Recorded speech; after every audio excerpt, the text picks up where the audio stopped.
up, Cage Nation? It's Kevin Jackwitz here with the Caged Review, and we are going to review SmackDown for March 27th, 2018.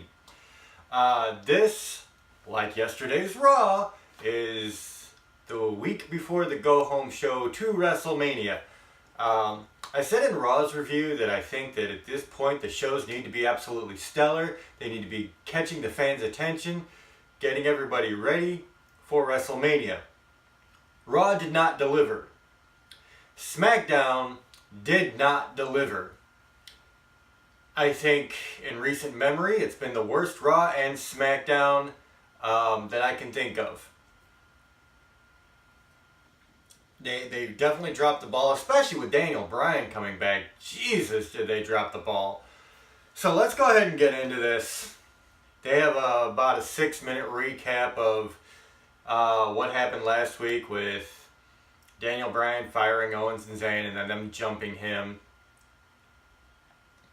A little bit too long, but you know, that's the promotional side of the company.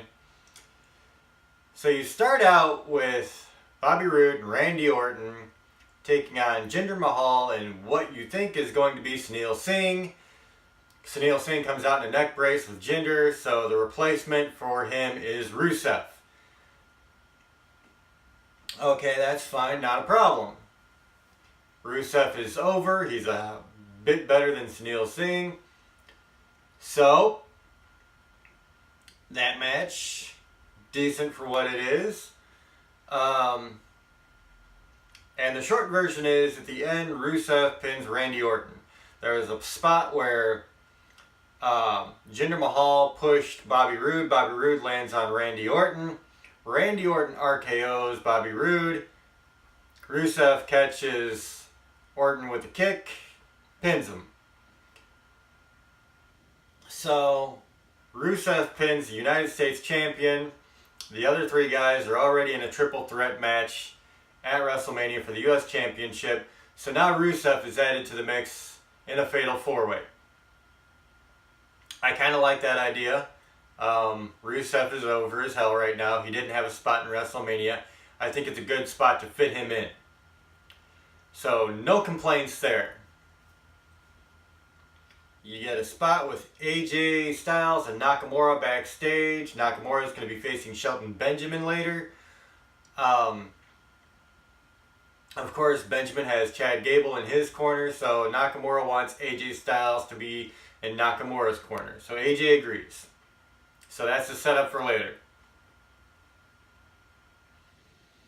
After that, you have Becky Lynch versus Ruby Riott. Decent matchup. I like Becky Lynch. I really like that new outfit. Girl's got booty. Ruby Riott, you know, she's been pretty consistent lately with her matches, so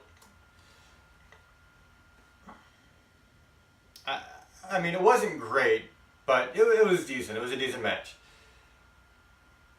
Of course, the Riot Squad try to get involved, doesn't work. Becky Lynch gets a win over Ruby, and then the Riot Squad try to jump Becky Lynch, and it evolves into kind of a battle royal scenario for WrestleMania. Becky Lynch literally throws all of the Riot Squad over the top rope, and she says, "I'm going to win the battle royal." So at least I had some kind of focus there.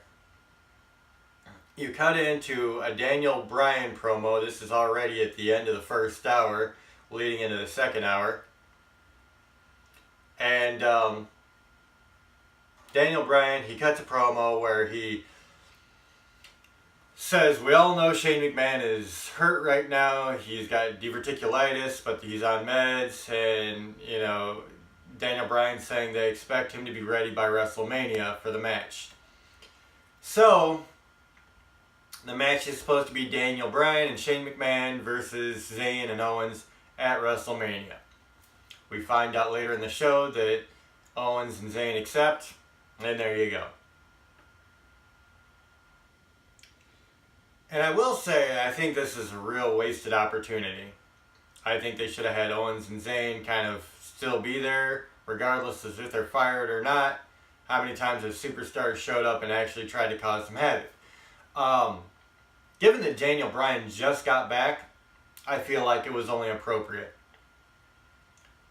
You know, have the guy do something. Have Owens and Zayn do something. I mean, you've only got 1 week to build up this match now.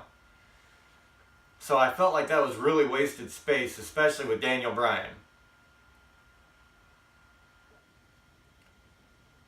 The New Day versus Harper and Rowan. I actually missed part of this match, and what I did catch was at the end, the Usos had come out, and it looked like they were all going to try to jump Harper and Rowan, but Harper and Rowan pull out their mallets, and then Usos and New Day back away. After that, you have an Asuka Charlotte promo. They've already done several Asuka Charlotte promos. Put the fucking women in the ring.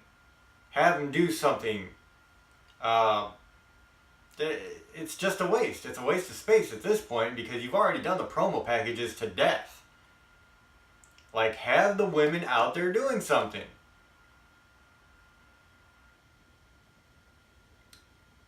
And then you get a match I just don't understand at fucking all. Tyler Breeze out there with Fandango by the Andre the Giant Memorial Battle Royal statue. Fandango is doing his shtick. And then Dolph Ziggler versus Tyler Breeze. Why in the fuck? Neither one of these guys are doing anything mentionable at WrestleMania. Which I will say I think is sad because Dolph Ziggler fucking deserves a spot. He really does. I've always said that Dolph Ziggler is one of the... Actually, I think he is the most underutilized, really good talent that they have. And I don't get it. So, I mean... It was a stupid comedy shtick. There was a point where Dolph Ziggler is chasing Breezango and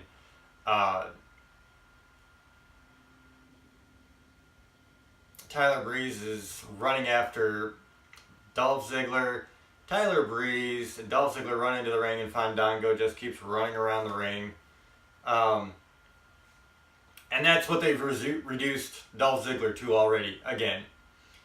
So I didn't like this match at all. I thought it was a waste of space, an absolute fucking waste of really good talent in Dolph Ziggler. Dolph Ziggler gets the win. Disappointing. Disappointing at best.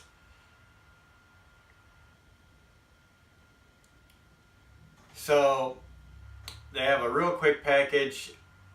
After that match, you come back and it's a WrestleMania flashback talking about the Ricky Steamboat, Randy Savage match for the Intercontinental Championship. And I have to say that I really appreciated this because this is one of my favorite matches of all time. I started watching wrestling at WrestleMania 3, and this is one of the matches that really caught my interest. Ricky Steamboat and Randy Savage. Just a phenomenal match. So that was kind of cool. Of course, I have to go back to 1987 to get that. Then you get a tag team triple threat announcement. We kind of get the announcement that we knew already. It's going to be the Usos versus the New Day versus the Bludgeon Brothers at WrestleMania.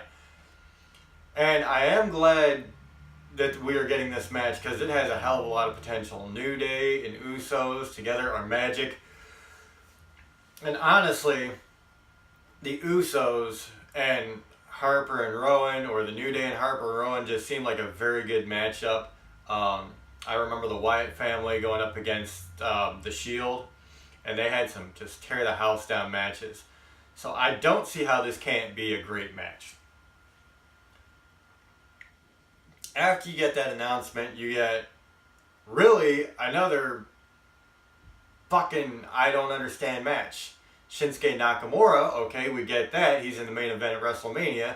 Shelton Benjamin hasn't done shit. Him and his tag team partner have lost most of their matches lately. or haven't even been on TV.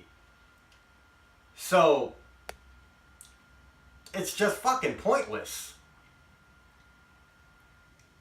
You know Shinsuke's going to go over Shelton Benjamin. Not that Shelton Benjamin isn't a great athlete deserving of much more than what he's got right now. The guy is a legitimate freak of nature of an athlete. But you know he's not going over. So, I mean, it's just a pointless match. And so, you have this thing now where Chad Gable is in Shelton Benjamin's corner. AJ Styles is in Nakamura's corner. Gable does try to interfere. AJ Styles stops him, keeps the match fair. Nakamura wins. And after the match, Nakamura pulls AJ Styles into the ring, says, "I didn't really need you here for me. I just wanted you to see how I'm going to beat you." AJ Styles says, "Oh, you're playing mind games. Well, this is serious for me, and I'm going to beat you." You know, typical, everybody's going to win their own match. Nakamura leaves the ring, and then Shelton Benjamin and Chad Gable attack AJ Styles. They start beating him down. Nakamura comes into the ring, takes care of Benjamin and Gable. And then AJ Styles is on the ground still from his beatdown. Nakamura acts like he's going to get in the corner and hit AJ Styles with a Kinshasa. Runs up to AJ Styles and stops. AJ has his bewildered look on his face. And then Nakamura says, "I could have had you. That's how I'm going to beat you at WrestleMania with a knee to the face." And that's where they leave off. So much about this show I did not like. Two really pointless fucking matches. 12 days away from WrestleMania is a really bad idea. Not doing anything with Daniel Bryan, really, is a hugely bad idea. The Asuka Charlotte promo was just a waste of space. They had a couple other promos that were just a waste of space. I don't like how this was built up at all. I feel like that this wasn't really building anything up. So, I mean, you get a couple of announcements that you already knew were coming. So there's really no surprises there. I mean, I just felt like it was a weak show for 12 days away from WrestleMania, just like Raw was. Except this one, I would probably give a 3 or 4 out of 10. That's all it gets for me. I mean, it was not deserving of anything more. Not for 12 days away from WrestleMania. I was hugely disappointed in this show. So, that's my take on it. I mean, I don't know what the hell. Like, WWE had their shit together for a couple of months there, and now, this last week, it's like they just can't think of anything good to put out. I don't get it. So, I don't know. That's my take on it. Let me know what you guys think in the comments below. Do you think I'm just being too hard on the show, or do you really think it was that bad? I mean, I do. So that is the review for SmackDown, March 27, 2018. My name is Kevin Jackwitz. This has been the Cage Review. Cage Nation, out.